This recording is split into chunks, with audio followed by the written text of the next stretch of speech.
Today we are going to discuss about environmental chemistry. This is very important nowadays.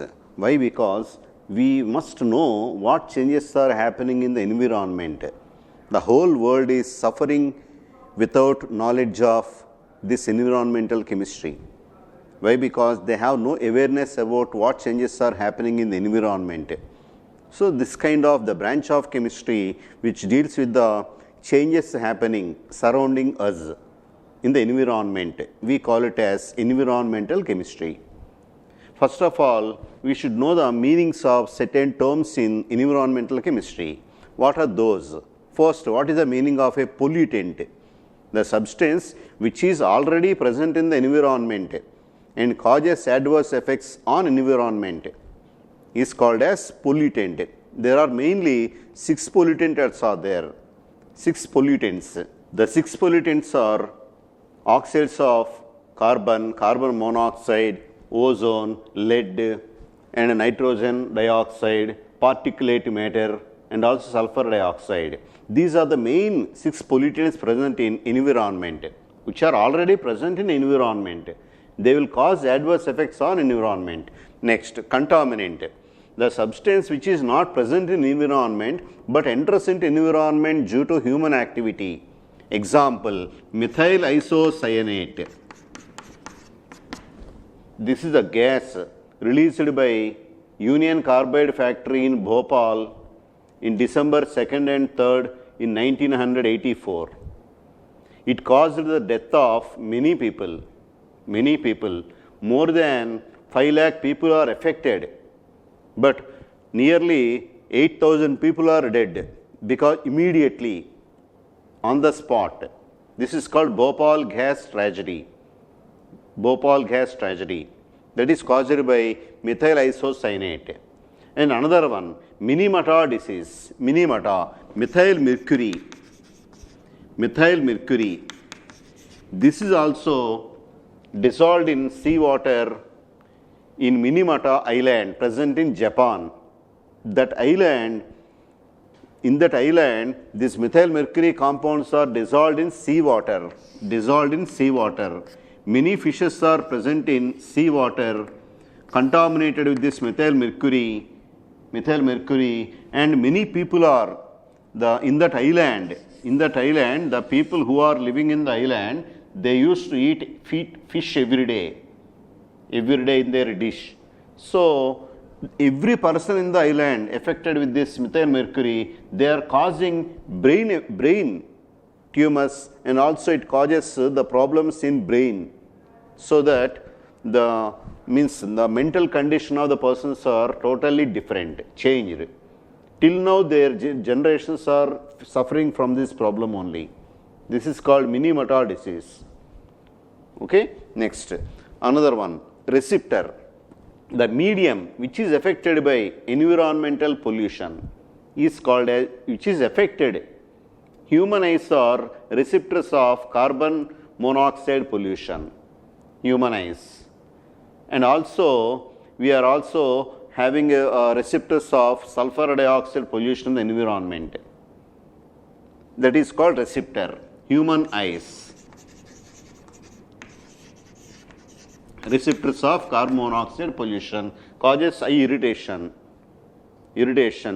and excess headache, and it leads to coma if it is in large excess.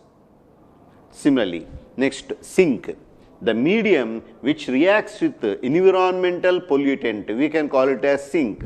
For example, if you see seawater, carbon dioxide which is largely present in the environment absorbed by sea, and it leads to form carbonic acid,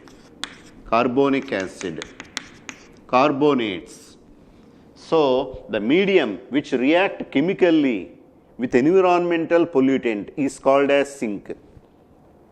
So, seawater or oceans are sinks for carbon dioxide, and another sink is microorganisms are sinks for dead animals or dead plants. If any dead animal is there,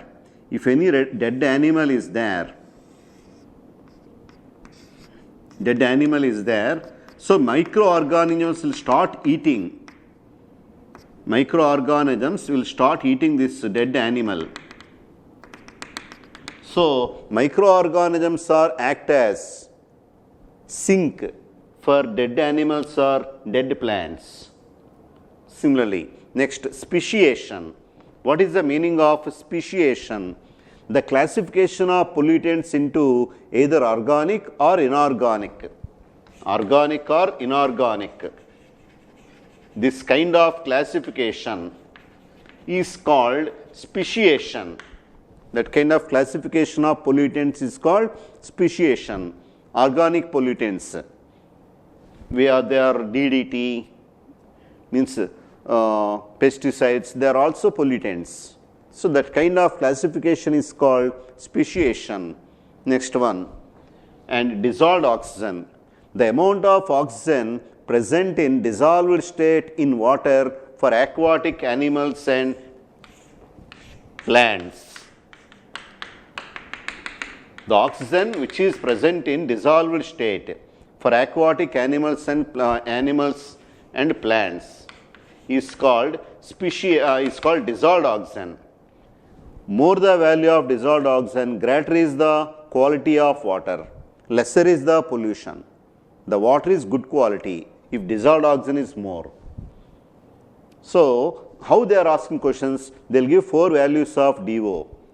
For example, 10 ppm, 50 ppm and 0.5 ppm and then 0.01 ppm. Which water is more polluted? This one. Smaller the value of DO, greater is the water pollution.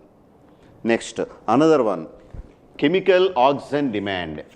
The amount of oxygen required for oxidation of organic matter present in water. Here in water, organic matter is there. To oxidize the organic matter, some oxygen is required. How much oxygen is required to oxidize organic matter is known as chemical oxygen demand. So, if organic matter is more, means the water is more polluted. Greater the value of COD, greater is the water pollution. There are 4 values are given: COD, 5 ppm, 50 ppm, 100 ppm and fourth one 200 ppm. This is more polluted water. How can we calculate chemical oxygen demand? This can be calculated by titrating with acidified potassium dichromate in acidic medium. In acidic medium, we are taking the acidified potassium dichromate in a burette, and then in conical flask we are taking this sample, water sample, and then we'll titrate. So here the amount of the milliequivalent of acidified potassium dichromate, milliequivalent of K2Cr2O7 is equal to milliequivalent of oxygen. For example, a question they are asking: 100 ml of acidified potassium dichromate, water sample require 3.92 gram of K2Cr2O7 presents in the present sulfuric acid for oxidation of organic matter. Then what is COD? Very simple. These are all previous year questions. Students are struggling to answer such type of questions, but they are very easy. How can we calculate? N factor of K2Cr2O7 acid media, N factor into weight by gram molecular weight into 1000 is equal to N factor into weight by gram molecular weight into 1000. Now, by using this formula, you can easily calculate the amount of K2Cr2O7, the amount of dissolved oxygen which is present in water.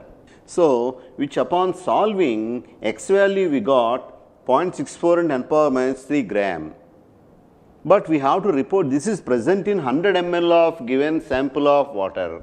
But we have to substitute for 10 power 6 ml of water. Because you are comparing with 10 power 6 means million part. The reporting also should be in ppm. See, the options are also given. It is the COD generally reporting in terms of ppm. So, here we got 0.64 grams into 10 power minus 3 grams. It is for 100 ml. For 10 power 6 ml, and upon solving, we get this 6.4 ppm. This is called COD. Next, BOD means biochemical oxygen demand or biological oxygen demand. It is defined as the amount of oxygen used by microorganisms present in water, present in seawage water. The amount of oxygen used by microorganisms present in seawage water for 5 days at 20 degrees centigrade and at 1 atmospheric pressure is called BOD. Larger the value of BOD, greater is the water pollution. Next, threshold limit value. It is the minimum amount of pollutant which is adversely affect on human who is working in industry for 7 to 8 hours in industry is called threshold limit value. Generally, threshold limit value for carbon dioxide depends upon area to area. Generally, they have given 3000 ppm, like that. Some values are there. For carbon dioxide, it is depends upon area to area. We can consider as up to 3000 to 5000. So, generally they are fixing 5000 ppm, and for carbon monoxide 25 ppm, and for HTS 1 ppm, poisonous, rotonic smell, and NO 25 ppm, NO2 0.2 to 3 ppm. So, methane gas 1000 ppm. These are called threshold limit value. One more very important point, smaller the value of threshold limit value, greater is the polluting effect. The value of, if the amount is present in small amount, that is more dangerous. So, they will give you 4 values, which is more dangerous pollutant in the environment. It is more dangerous because 0.2 smaller value only will give more dangerous. If this value equal to this value, it leads to death of many people. Therefore, this is also question, previous year question. Smaller the value of TLV, greater is the polluting effect, toxic effect. Greater is the toxic effect. Similarly, eutrophication. What is this eutrophication? If you consider lakes, the process of increasing of phosphates in lake due to agricultural wastes. They are sending agricultural waste, pesticides containing phosphates and nitrates. They are increasing in the water.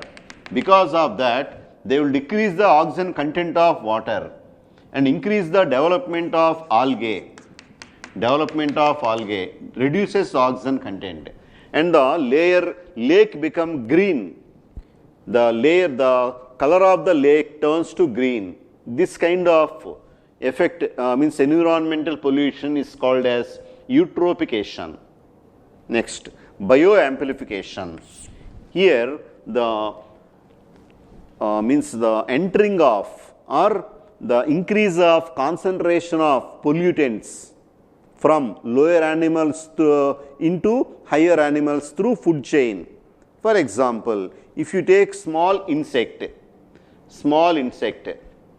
because of this small insect, this insect is taken by fishes. Those fishes we are eating. So, through food chain, or these insects are taken by hen or means sheep, anything. Those we are eating. So, through them the pollutants are entering from smaller animals into means higher animals like humans through food chain is called bioamplification.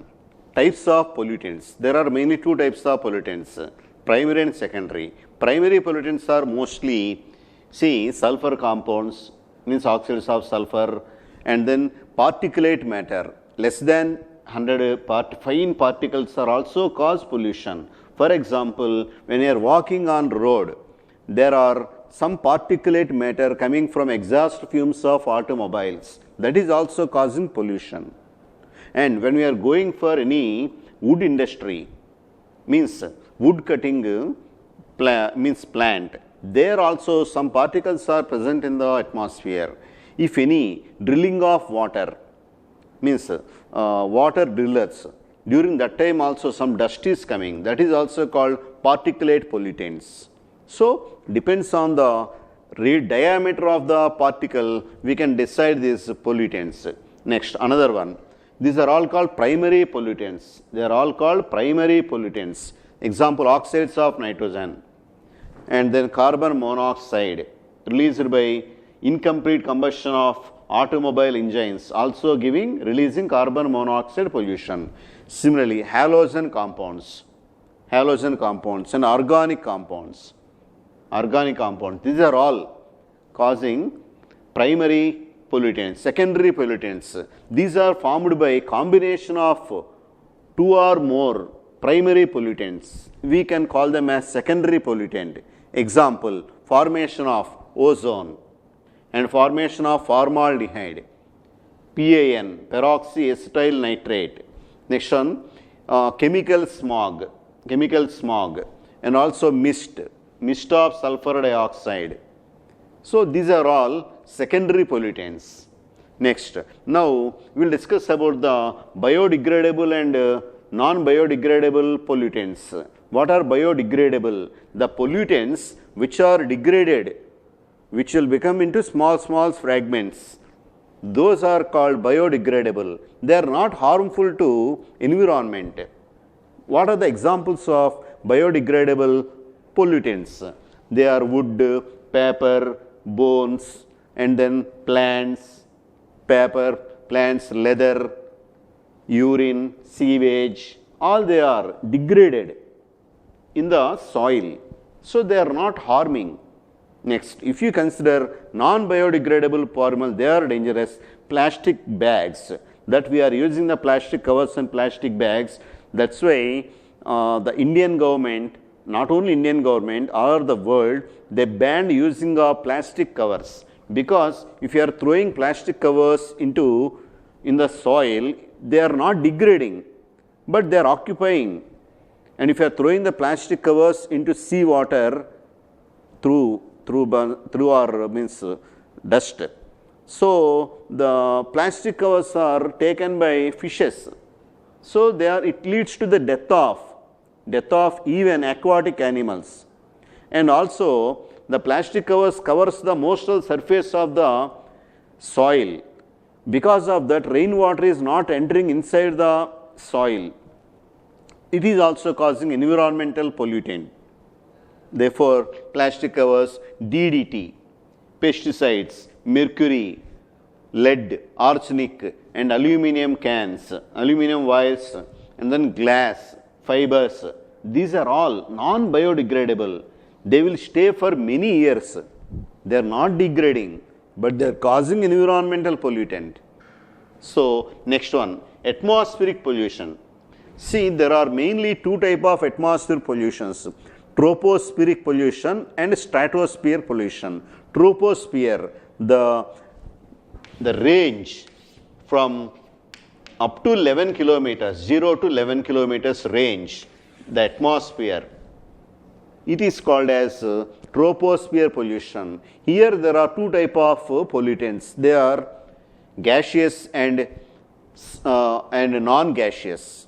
Example, sulfur dioxide, carbon monoxide, these are all methane and hydrogen sulfide, and then incomplete combustion of some unsaturated hydrocarbons. They are all causing gaseous pollutants in this troposphere. And non-gaseous pollutants, they are smoke, dust, and then fumes of exhaust fumes of automobiles, and the waste gases released by industrial waste industries. They are all having particles, dust particles. That is also another type. And then mist, and then metals. These are all causing tropospheric pollution. Next, stratosphere. The range of 11 to 50 kilometers range. This range, 11 to 50 kilometers range, this is called as stratosphere. There is a totally thick blanket of ozone is present in the layer, present in that stratosphere. Now, the temperature is rising from minus 6 degrees centigrade to minus 2 degrees centigrade in stratosphere. The gases mainly present are nitrogen, oxygen, and ozone. And this is also stratospheric pollution. Nowadays, this stratosphere also polluting just because of refrigerator that we are using. That we will discuss later as a depletion of ozone layer. Now, we will discuss about gaseous pollutants. For example, if you consider carbon monoxide, it is very dangerous because the incomplete combustion of methane and also exhaust fumes of automobiles, we are finding this carbon monoxide pollution. Now, this carbon monoxide, it is obtained by action of carbon dioxide on carbon also. Decomposition of CO2 at high temperatures also give carbon monoxide. This carbon monoxide absorb 300 times, bound 300 times more than that of oxygen with hemoglobin of blood. So, if carbon monoxide, if you are inhaling carbon monoxide, so if the concentration is more, it is unable to, it leads to form carboxyhemoglobin. It is a previous year question. Why carbon monoxide is pollution? It is a pollution, poisonous, because carboxyhemoglobin, it is unable to carry oxygen because it is 300 times more. The formation of carboxyhemoglobin is more than that of oxyhemoglobin. So, it is unable to carry oxygen through peripheral tissues in the body. So, it leads to if the concentration is more, it cannot carry, means the cells are not activating. So, there is no metabolic reactions and it leads to first headache, then it leads to unconsciousness and then coma, and it is dangerous. Finally, it leads to death. So, how can we recover if a person is affected with carbon monoxide pollution? We have to keep the person in plenty of air, in free air, and we have to give carbogen, 90% oxygen and 10% carbon dioxide. It is also previous year question. It's also previous year question. Next, another oxide is carbon dioxide. No, I'm sorry. How to control this carbon monoxide pollution? We can control by exhaust fumes of complete combustion of carbon monoxide coming from automobile exhaust. See, if you feel it is automobile exhaust releasing carbon monoxide, if this engine, if these pipes are fitted with a machine that leads to complete combustion into carbon dioxide, it is not causing environmental pollution. So, we have to do that. Similarly, another way, catalytic chambers are fitted with exhausted pipes so that the increase of CO will decrease. Catalytic chambers means in industries also. Similarly, and instead of using gasoline, if we are using compressed natural gas and then liquefied natural gas, if we are using them, then it is also reducing pollution, carbon monoxide pollution. Now, carbon dioxide, it is obtained by complete combustion of coal. complete combustion of coal. This is also causing environmental pollution. Why? Because the carbon dioxide, if the concentration of CO2 is increasing in the environment, it leads to greenhouse effect, global warming. That's what we are facing. Unseasonable rains, that we'll discuss later. Now, next one, up to 300 ppm CO2 presence in the air is no problem. Similarly, oxides of nitrogen, these are obtained by burning of nitrogen gas in air exactly at the time of thunder formation. During thunder formation, if the two clouds are colliding, it gives a thunder. So that at that means same charged particles colliding, it will give spark. Temperature developed is 3000 degrees. At the temperature, nitrogen combine with oxygen forming nitric oxide, that will convert into NO2. Finally, this NO2 is very poisonous gas, because it is causing respiratory tract and irritant, and also it is damaging leaves. If the concentration of NO2 is increasing, it will damaging leaves of the plants, and also NO is toxic. NO is toxic, and if high concentration is increasing, it leads to form acid rain. Similarly, sulfur, if you consider oxides of sulfur, it is obtained by complete combustion of sulfur, forming sulfur dioxide, that is converted into sulfur trioxide, that is again converted into sulfuric acid, that leads to form acid rain.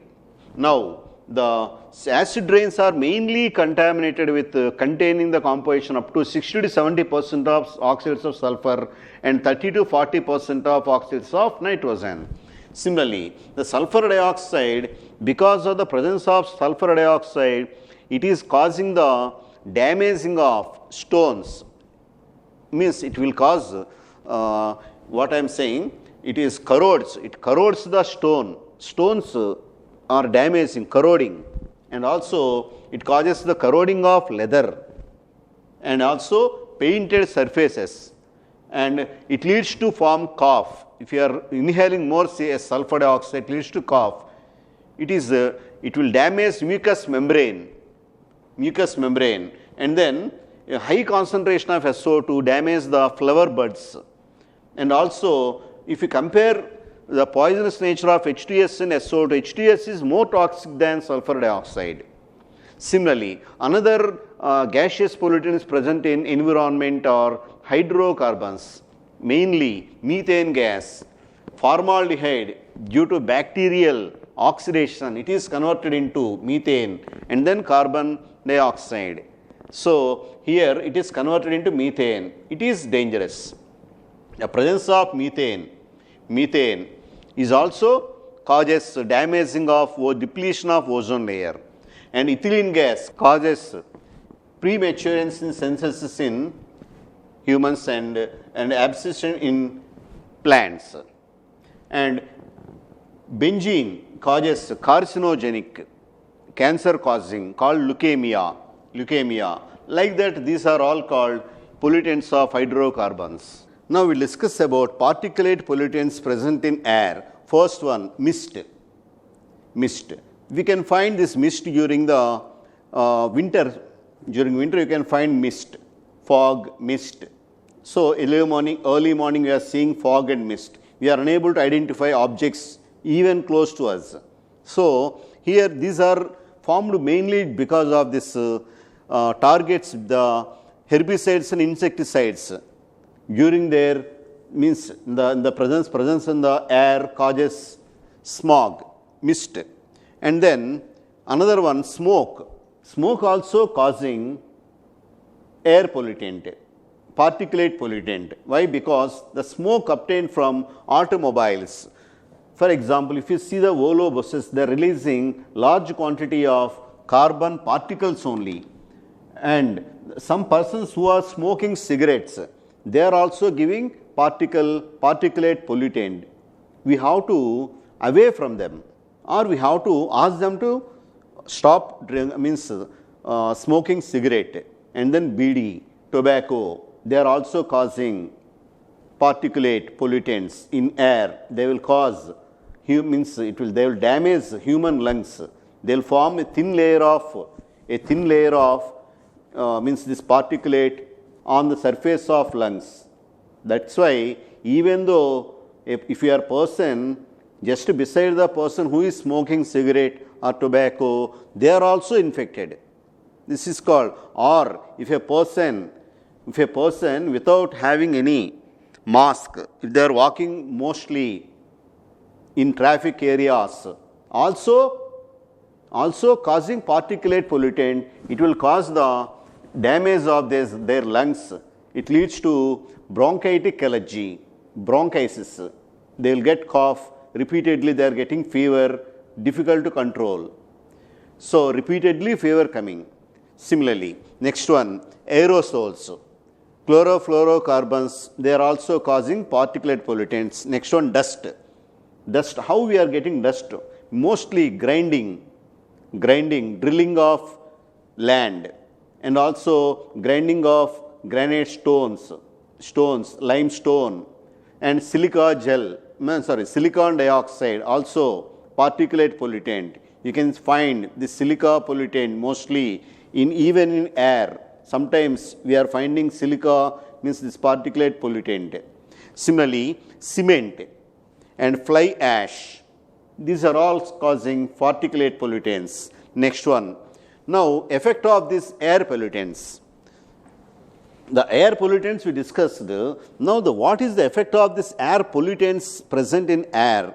There are mainly two type of effects. First, they are forming smog. They are forming smog in air. There are mainly two type of smog. First one is classical smog, another one is photochemical smog. What is this classical smog? It is mostly formed in cool and humid air. And in the presence of it is mainly containing sulfur dioxide, and it is reducing in nature. And the particulates, this particulate pollutants is also obtained from combustion of fuels. Similarly, photochemical smog, this is obtained by, it is also called Los Angeles smog. It is oxidizing in nature. Why? Because it is mainly formed during warm and drier and sunny climate. And it results the action, it is formed due to the action of sunlight on oxides of nitrogen and hydrocarbon. So, first this oxide of nitrogen, it is reacting with it leads to form nitrogen dioxide.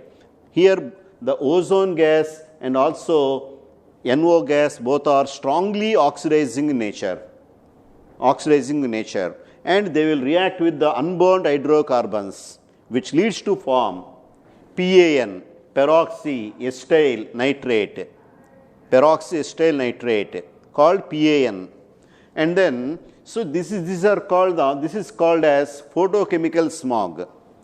So, what is the effect of this photochemical smog? The presence of ozone and PAN cause irritation of eyes, eye irritating. Because if you are standing in that area, even though it is sunny and then dry, so the air is totally polluted. So, here eye irritant, both ozone and PAN, and then they will cause effect on nose problem, and then effect on chest pain, throat dryness, and then it will damage the rubber materials, cracking of rubber, and then damage plant life, and also it will damage the stones and also metal surfaces, and painted metal surfaces, painted surfaces, all are damaging because of this photochemical smog. How to control this photochemical smog? This can be controlled by installation of efficient catalytic converters. to stop releasing of oxide of nitrogen. And then by free radical traps, if you are releasing some free radicals into air, they will catch the photochemical smog caused particles. They will become like harmless substances.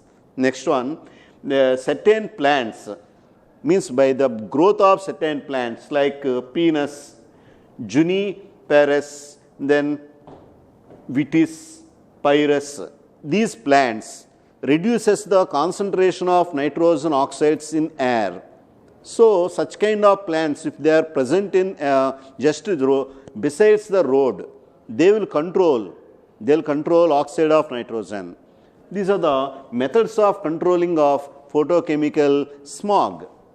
It is, this photochemical smog is also due to the formation of PAN and also acrylonitrile and also formation of formaldehyde, and the brownish haze is mainly due to the presence of nitrogen dioxide.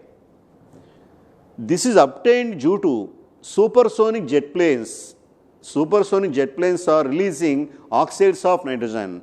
That is why they banned supersonic jet planes nowadays. Now we will discuss about acid rain.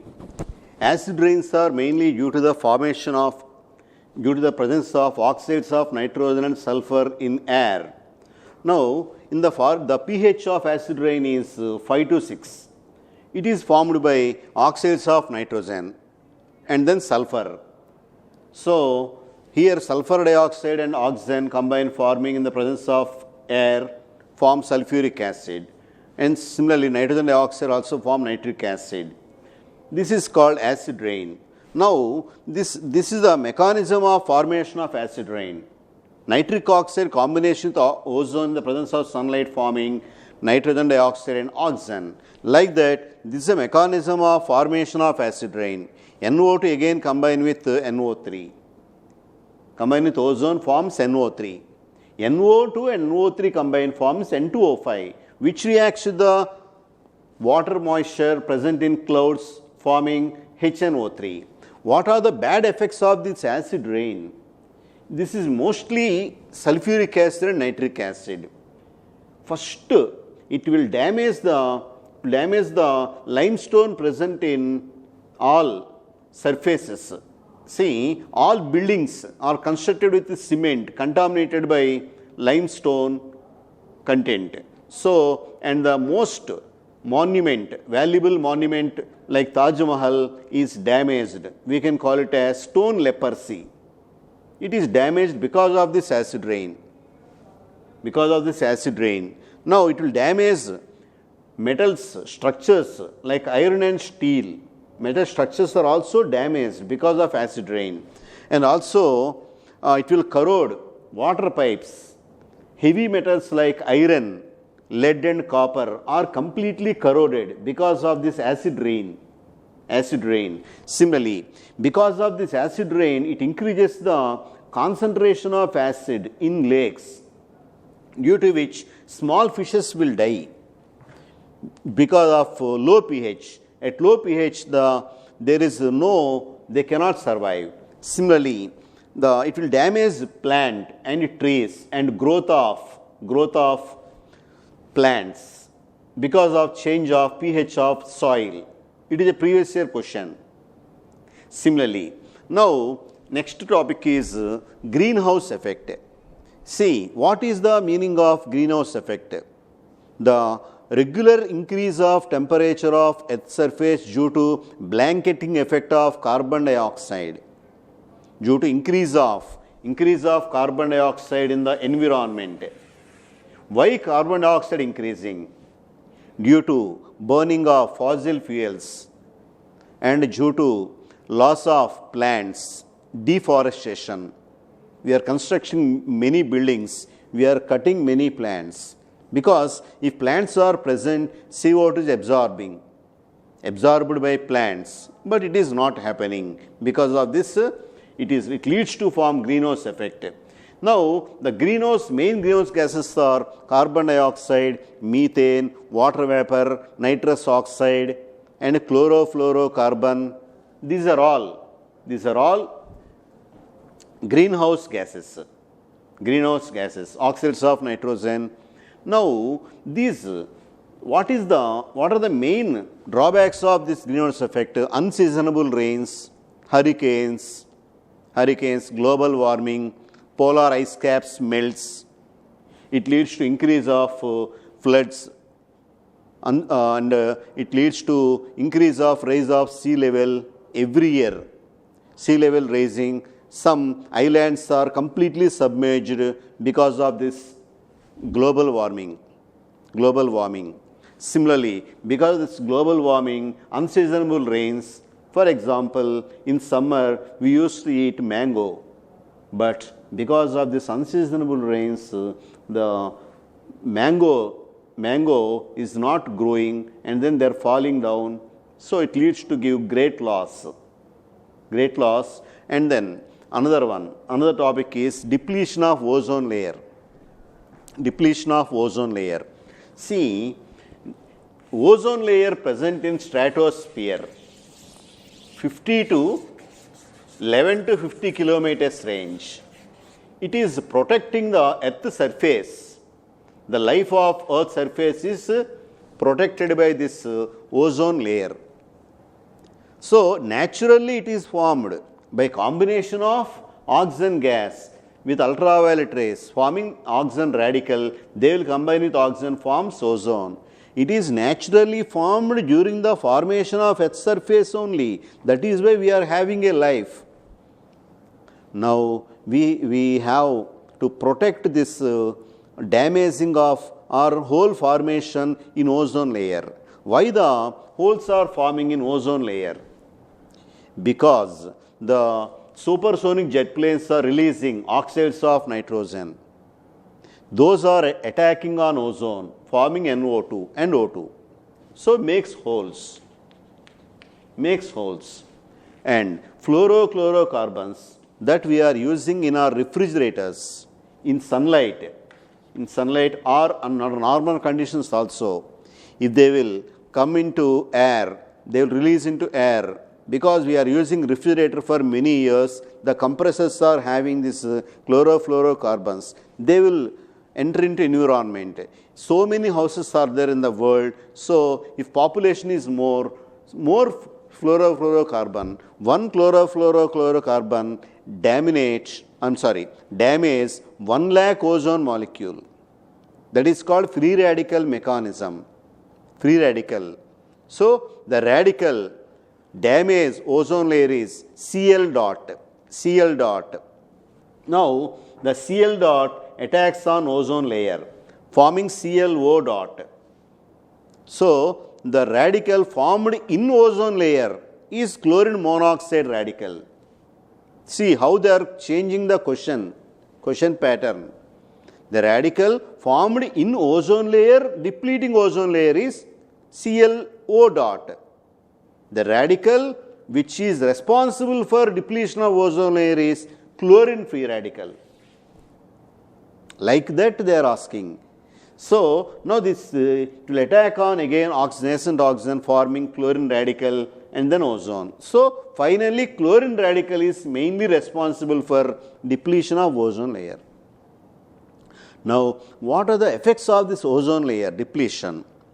Because of if the many holes are formed, directly UV rays directly falling on Earth's surface. If they are falling on Earth's surface, it leads to form eye cataract. Flowers are formed in eyes, eye cataract. It will damage cornea and lens of eyes. It leads to form flowers in eyes. Similarly, the plants do not germinate because of this more imbalance of heat. The plants are not growing. They will stop growing. Next, because of this heat balance, so many the proteins present in plants are also damaging, and also it leads to decrease of chlorophyll content. The color of green color will change to yellow color because of this depletion of ozone layer. And also it leads to form skin cancer and skin allergies. And one more very important point, during summer exactly between 11 to 3 o'clock we should not expose to sunlight, because if it falls directly on our face it leads to form some spots. So they will become permanent, they will not change. Other people may feel bad, why it is happening like this, any disease they are having, but no disease, but because of this depletion of ozone layer it is causing skin problems. So we should be very careful in summer between 11 to 3 p.m. 11 a.m. to 3 p.m. very dangerous time, mostly affecting on children, small kids. Similarly, because it leads to form rashes on their skin immediately. Similarly, this ozone hole in Antarctica, it is in Antarctica there is a large, very big ozone hole is developed. There are mainly because of this chlorine radical attacks on NO2 gas forming ClONO. Now, which will attack on again hydrocarbons forming methyl radical. So, there are two types of depletion of ozone layer. There are two types. First one is at minus 77 degrees. Means nitric acid trihydrate formation. At minus 85 degrees, it is chlorinated nitrate. So, this is again react with the HCl forming chlorine gas. Now, this will again decompose forming free radicals. So, these radicals are damaging this ozone layer mostly in Antarctica. So, there is no life in Antarctica. No people are living in Antarctica. We can call them as polar ice caps. This is obtained at minus 77 degrees and minus 85 degrees. This is called depletion of ozone layer. ClNO3 we call it as chlorine nitrate. Now, we will discuss about water pollution. Water pollution mainly because of so many factors. First one, microorganisms. This is mainly because of domestic sewage.